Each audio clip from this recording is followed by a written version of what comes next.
ओम शांति। आज हम कर्मों की सज़ा से बचना चाहते हैं। हम कर्मों की सज़ा से कैसे बच सकते हैं और हमें कर्मों की सज़ा से बचने के लिए ये दो बातों का विशेष ध्यान रखना है। अगर हमें कर्मों की सज़ा से बचना है तो अपने जीवन में दुआएं ज़रूर लेकर आएं, क्योंकि दुआएं ही आपको कर्मों की सज़ा से बचा सकती हैं। क्योंकि दुआएं आपके जीवन की सुरक्षा कवच भी हैं, तो दुआएं आपके जीवन की ताकत भी हैं।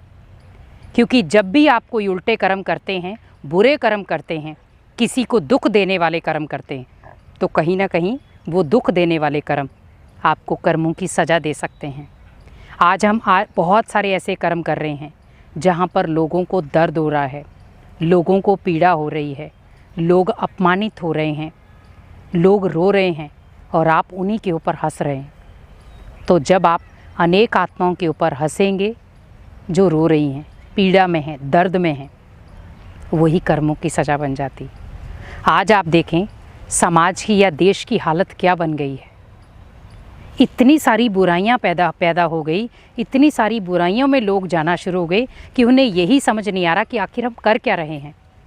इतनी अंदर की सोच इतनी बिगड़ गई है, हम अपनी सोच के दायरे को भी एकदम से ओवर कर दिया हमने, कि हमें यही समझ नहीं आ रहा कि हम कौन से कर्म कर रहे हैं।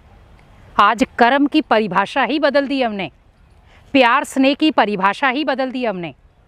आज आप व्यक्ति को देखें कि भले वो वासनाओं के रूप में हो, भले वो नेगेटिव सोच के रूप में हो, भले वो लड़ाई झगड़े के रूप में हो, आज आप देखें किसी भी जगह आप जाएं, बहुत कम व्यक्ति हैं जिनकी सोच अच्छी है, बहुत कम लोग हैं जिनका व्यवहार संस्कार अच्छे हैं, कर्म अच्छे हैं। लेकिन आज देखें कहीं ना कहीं हर रिश्ते में डर है कि ये कुछ कर ना दे, ये कुछ कह ना दे। क्योंकि आज हर रिश्ते में डर क्यों है? क्योंकि कहीं ना कहीं उन रिश्तों में मुझे पता है कि कहीं ना कहीं कुछ हो सकता है। आज हमें यही चीज़ देखनी है कि हमें कर्मों की सज़ा भगवान देता ज़रूर है, भले वो लेट दे या जल्दी दे, वो देगा ज़रूर। लेकिन बस हमें ध्यान रखना है, यहाँ पर हमें कर्मों की सज़ा से अगर बचना है तो अनेक आत्माओं के जीवन में खुशियाँ देना चालू हो जाएं। जहाँ पर आपने जिन जिन लोगों को दुख दिया है, पीड़ा दी है, परेशानियों में डाला है, उन आत्माओं को उन परेशानियों से निकालें। क्योंकि आज हमें कर्मों की सज़ा, भले हम कितने भी उल्टे सुल्टे कर्म कर रहे हैं, कितने भी गंदे कर्म कर रहे हैं, लेकिन हम सज़ाओं से नहीं बच सकते। क्योंकि धर्मराज भी बंधा हुआ है आपको सज़ा देने के लिए। आज कई बार हम कहते हैं कि भगवान कब हमें सज़ा देगा, कोई भगवान नहीं होता। लेकिन जब हमें सज़ा मिलती है तो हम कहते हैं हाँ भगवान तो था। क्योंकि भले हम कई बार कहते हैं कि भगवान कौन सा मेरे कर्मों को देख रहा है, पर याद रखें कि भगवान आपके हर कर्म को देखता है। तो जब वो आपके हर कर्म को देख रहा है तो आपके हर कर्म की अच्छी बुरा फल भी आपको देगा, कर्मों की सज़ा भी देगा। आज आप किसी के चेहरे पर दुख अशांति ला रहे हैं, किसी को चोट पहुंचा रहे हैं या पीड़ा दे रहे हैं, तो आप सोच सकते हैं कि आपके जीवन में खुशियां आ सकती हैं।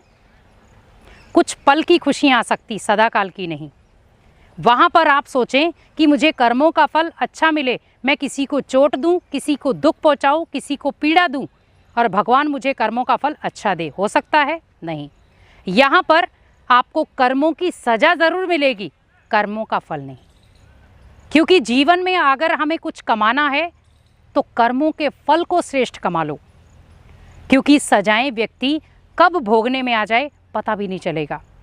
क्योंकि कर्मों की सजाएं आपके जीवन को ही नष्ट कर देंगी, आपकी खुशियों को नष्ट कर देंगी। आज आप देखें अचानक आपका एक्सीडेंट हो जाता है, एक्सीडेंट होने के बाद आपकी एक टांग नहीं रहती है। क्या हुआ? जहाँ पर आप दो टांगों में चल रहे थे वहाँ एक टांग रह गई, जहाँ पर आपके पास दो बाजुएं थी वहाँ एक बाजू रह गई। हम वहाँ पर हमारी मेहनत ट्रिपल हो गई कि जहाँ दो बाजुओं से काम कर रहे थे तो इजी हो रहा था, अब मैं एक बाजू से काम कर रहा हूँ तो ट्रिपल हो गया वो। तो ट्रिपल होने के बाद क्या हुआ? मेहनत डबल हो गई। तो यहाँ पर यही है कर्मों की सज़ा। हम कई बार कहते हैं ये बेचारा व्यक्ति ऐसे क्यों हो गया।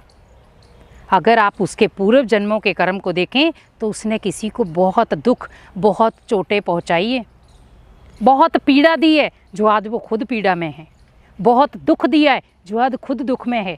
बहुत परेशानियां दी हैं, इसीलिए भगवान भी उसे पलटकर परेशानियां ही दे रहा है कि बच्चे, जब तूने दूसरे को परेशानियां दी तो उसने उन परेशानियों से अपने जीवन को कैसे निकाला होगा। आज मैं वही परेशानियां तेरे को देता हूँ, तो देखता हूँ तू कैसे निकलता है। क्योंकि आप जो चीज़ें दूसरों को देंगे, भले वो पूर्व जन्मों में दी हों या इस जन्म में दे रहे हैं, पलट कर वो आपके पास ही आएंगी। आज कई बार हम कहते हैं कि पता नहीं भगवान मुझे कर्मों की सज़ा ऐसे क्यों दे रहा है। वो कर्मों की सज़ा भगवान नहीं दे रहा, आपके किए हुए कर्मों की सज़ा आप खुद ले रहे हैं।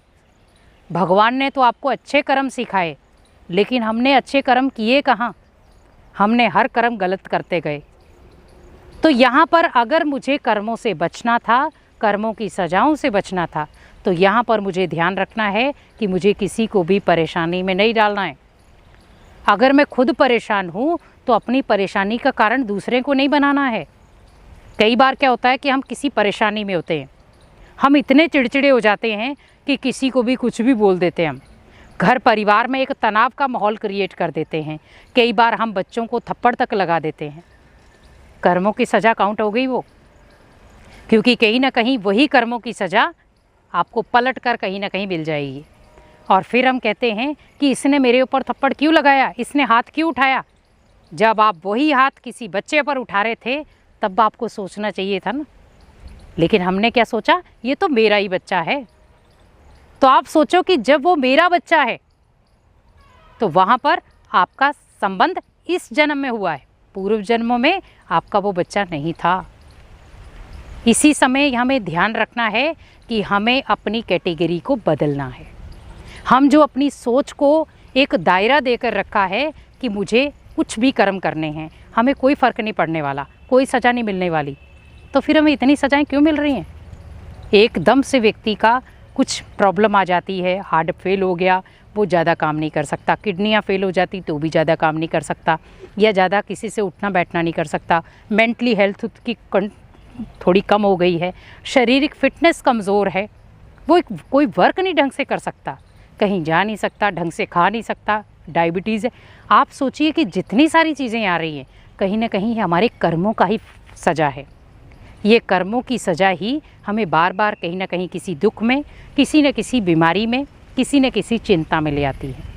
और कहीं ना कहीं हमारे कर्मों की सज़ा ही हमारे परिवार को भी भोगनी पड़ जाती है। तो जब आप परिवार में भी वो कर्मों की सज़ा भोगनी पड़ गई, क्योंकि मान लो एक्सीडेंट आपका हुआ, आपकी सहायता के लिए कितने लोग आ गए, अब वो कहीं बाहर नहीं जा सकते, मान लो आपके पीछे प्रॉपर लगे रहेंगे, ठीक है, वो अपना एंजॉयमेंट नहीं कर सकते, तो कहीं ना कहीं उनके साथ भी कोई ना कोई नाता था। तो वहाँ पर हर कर्म की सज़ा से हमें बचना है, क्योंकि भगवान भी हमेशा कहते हैं कि बच्चे अगर कर्मों की सज़ा से बचना है तो दूसरों को खुशियाँ देना शुरू कर दो, हमेशा दूसरों को दुआएं दो, दान दो वो जो आपके जीवन की सजाओं को ख़त्म कर दे। तो खुशी का दान, तन का दान, मन का दान। तो तन का मतलब कि आप गुरुद्वारे में जाएं, अपने तन से सेवा लगाएं, तो उससे क्या होगा, आपका तन, जहाँ पर आपने इसी तन से बहुत सारे पाप किए हैं, बहुत सारी चीज़ें की हैं, वहाँ पर उसी तन से वो पाप नष्ट भी हो जाएंगे। पर ओवर अगर आपने पाप किए होंगे इस तन से तो वो नष्ट नहीं होंगे, वो आपको सज़ा के रूप में ज़रूर मिलते। इसलिए कर्मों की सज़ा से बचें और अपने जीवन को खुशहाल बनाएं। ओम शांति।